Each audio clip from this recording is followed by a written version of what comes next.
j'espère que vous allez bien. Bienvenue sur ma chaîne YouTube. Aujourd'hui je vous retrouve pour une vidéo que j'attendais tellement de tourner, puisque je vous annonce officiellement sur ma chaîne YouTube la sortie de mon livre Et si Justine n'avait pas été là. Les abonnés d'Instagram ont été au courant avant les abonnés de YouTube. Puis si vous me suivez sur tous les réseaux sociaux, c'est encore mieux.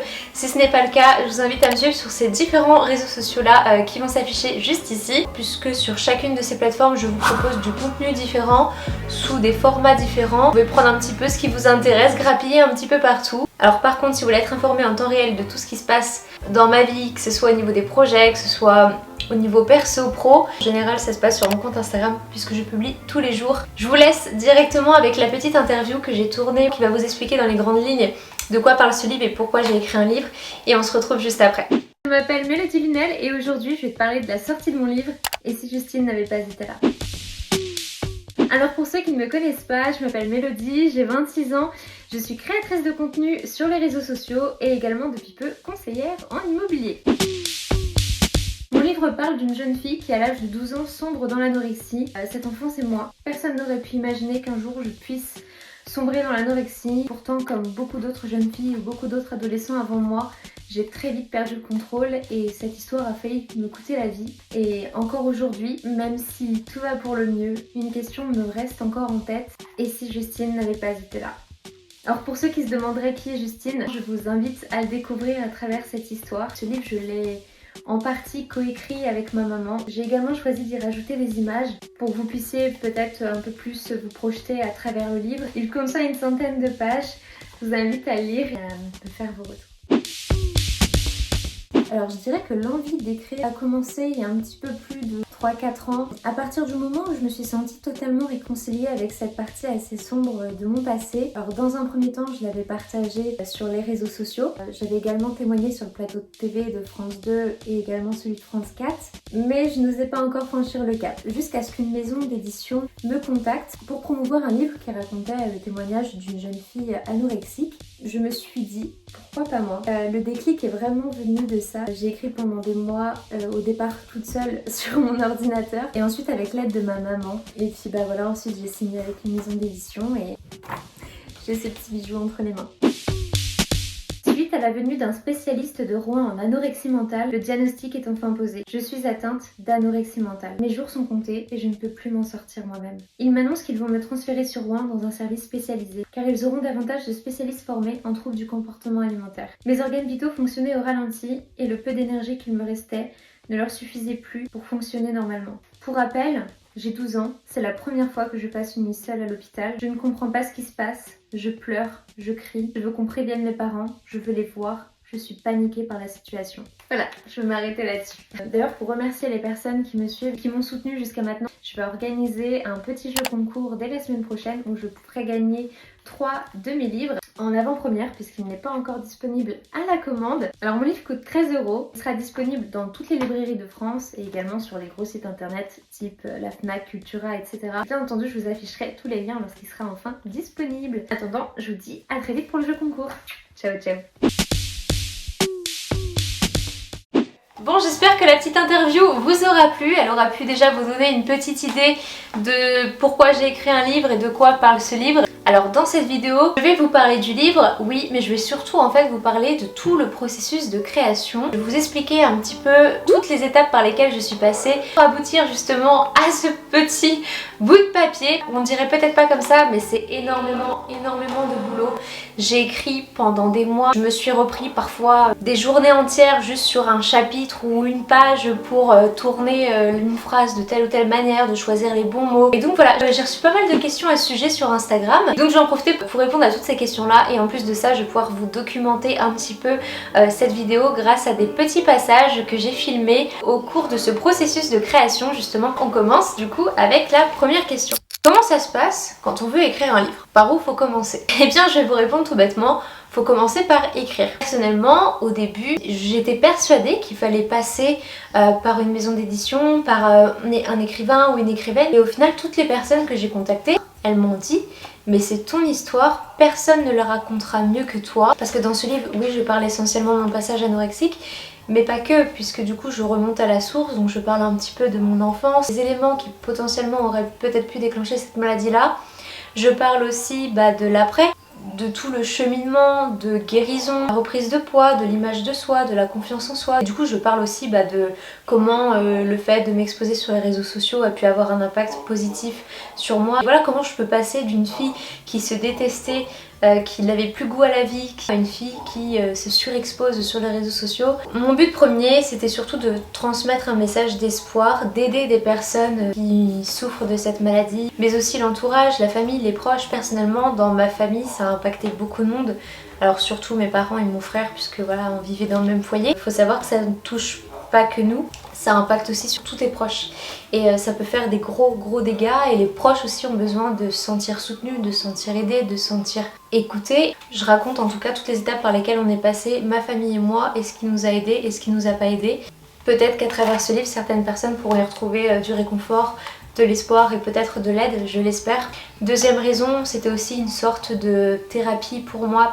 Voilà, aujourd'hui j'en parle librement. Il y a quelques années c'était vraiment une honte pour moi, je n'en parlais pas du tout. Aujourd'hui j'ai transformé cette partie un peu sombre de mon passé en une force, et le fait de le partager m'aide aussi moi dans ce processus d'acceptation de la maladie, d'accomplissement, de développement et tout ça. Je m'étais jamais autant replongée dedans. Il y a certains passages du livre où c'est 100% des souvenirs de ma maman, puisque moi par moments mon cerveau a fait des blackouts tellement que c'était parfois dur pour moi, tellement aussi que j'étais affaiblie, on peut le dire, hein, j'avais limite un pied dans la tombe quoi, et du coup il y a plein de trucs qui sont flous pour moi, où j'ai perdu connaissance, etc. Et le fait de me replonger autant dedans, ça m'a fait quand même du bien de mettre des mots dessus, d'en parler et de me dire tout ce que j'ai vécu là, je l'ai pas vécu pour rien.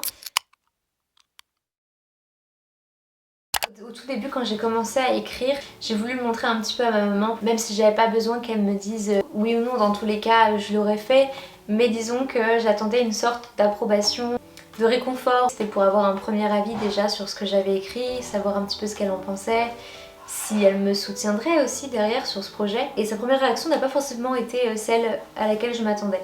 Mais c'est parce qu'elle n'était pas forcément prête sur le moment, elle avait peur de se replonger dans tout ça. Chaque personne en tout cas avance à son rythme et avance différemment. Et je sais que par rapport à mes parents, moi j'en parlais beaucoup plus facilement et j'en avais peut-être un peu moins honte. Petit à petit, plus j'avançais sur ce projet, plus il s'investissait, à tel point que j'ai carrément coécrit le livre avec ma maman. On a du coup à travers le livre aussi son point de vue de maman, comment elle a vécu les choses, comment elle a ressenti, ce qu'elle a essayé de faire. Tout ça pour vous dire que si vous avez un projet en tête, faites-le. Attendez pas l'aval de qui que ce soit, puisque personne pourra le faire à votre place, personne pourra prendre la décision à votre place. Vous êtes maître de votre destin, vous êtes l'auteur de votre vie, vous êtes l'auteur de votre histoire. J'ai énormément divagué. Donc je vous expliquais que j'avais essayé de contacter des personnes qui m'ont fait comprendre que j'étais la seule à pouvoir écrire mon histoire. C'est pas quelque chose que j'ai fait aussitôt, j'ai mis du temps parce que je savais pas par où commencer. Je n'avais jamais écrit de bouquin avant, je ne suis pas une grande lectrice. Même si je dois avouer que depuis que j'ai écrit mon livre, franchement je dévore beaucoup de livres. Chose que je ne faisais pas forcément avant. J'ai eu mon bac littéraire avec mention. J'étais quand même assez sensible à la littérature, j'avais pas mal de références. Et du coup, je me suis au final éclatée à écrire ce livre, mais c'est vrai que le plus dur, je dirais que c'est de commencer. Enfin voilà, moi j'ai essayé quand même de faire un livre qui était agréable, quelque chose qui était assez simple, parce que voilà, moi je me suis mise aussi dans la peau de ceux qui n'aiment pas forcément lire. Et du coup, je voulais que ce soit un petit livre, donc il fait une centaine de pages. J'ai glissé aussi des images pour les plus jeunes, même si je sais que parfois plus grand, si vous n'êtes pas très libre, ça peut aider d'avoir des photos dans le livre pour vous projeter. Et puis voilà, j'ai inséré quelques petites photos. Donc les photos permettent justement de mettre un peu plus des images sur des anecdotes, des moments précis. C'est assez facile à lire, je pense. J'ai pas utilisé des mots trop compliqués. Pour autant, je voulais pas non plus que ce soit un livre qui se lit comme on parle. Vous voyez ce que je veux dire ? Voilà, même si c'est pas grand chose en soi, mais ça a été des mois de travail, ça a été... Je pense qu'en fait, la petite fille de 12 ans qui a sombré dans l'anorexie aurait jamais imaginé que plus tard j'en serais où je suis aujourd'hui, et je parlerais de ça avec aucune honte, avec la tête haute, et puis voilà, jamais j'aurais imaginé que mon histoire serait un jour éditée publiquement et que c'est moi qui ai fait tout ça. Donc Non, voilà, je pense qu'aujourd'hui je peux dire que je suis fière. C'est aussi pour ça que je voulais raconter cette histoire, parce qu'il y a quelque chose d'un peu plus profond, il y a quelque chose derrière qui est à la fois fascinant, émouvant et terrible à la fois. Et du coup voilà, j'ai tourné toute l'intrigue de ce livre autour de ça, ce qui fait aussi je pense la particularité de cette histoire. Donc voilà, tout ça pour vous dire que j'ai écrit ce livre avec mes mots, avec tout mon amour, toute mon âme. Après voilà, je tiens quand même à préciser, moi j'ai eu la chance que lorsque j'ai écrit ce manuscrit, j'avais une maison d'édition qui potentiellement était prête à recevoir l'ouvrage derrière. Elle m'avait pas garanti qu'elle signerait avec moi, mais elle m'avait encouragée à écrire. Et souvent ça se passe comme ça en fait, les maisons d'édition, à moins que vous ayez déjà un projet bien défini et qu'une maison d'édition accepte de signer avec vous direct, la plupart du temps, c'est vous qui devez écrire de votre côté et puis une fois que tout est fini, vous envoyez votre manuscrit. Donc moi je l'avais envoyé du coup à la maison d'édition avec laquelle j'avais contact. C'était quelque chose de très ciblé et du coup je me suis dit pourquoi pas tenter d'envoyer à d'autres maisons d'édition. Et même pas 3 jours après l'envoi de mon manuscrit, je m'y attendais pas du tout. J'ai reçu un courrier de la maison d'édition des 3 colonnes. Sachez qu'ils donnent parfois la chance à des jeunes auteurs, des débutants de publier leurs livres. Donc voilà, il faut savoir que moi j'ai quand même pas mal investi d'argent pour la sortie de ce projet. Alors après tu as différents contrats, tu as différentes maisons aussi d'édition. Alors il faut savoir que vous pouvez aussi très bien vous auto-publier en mettant votre livre en format e-book, le diffuser sur Amazon, etc. Mais moi je voulais avoir quand même une maison d'édition qui me représente derrière. Et, je voulais avoir mon livre entre les mains, je voulais que ce soit dans plusieurs librairies. Alors le livre il vient tout juste de sortir à l'heure à laquelle je vous parle. Vous pourrez le retrouver assez facilement sur internet. Il est disponible déjà sur pas mal de sites. Vous pouvez déjà le commander en format physique. Il est également disponible en e-book.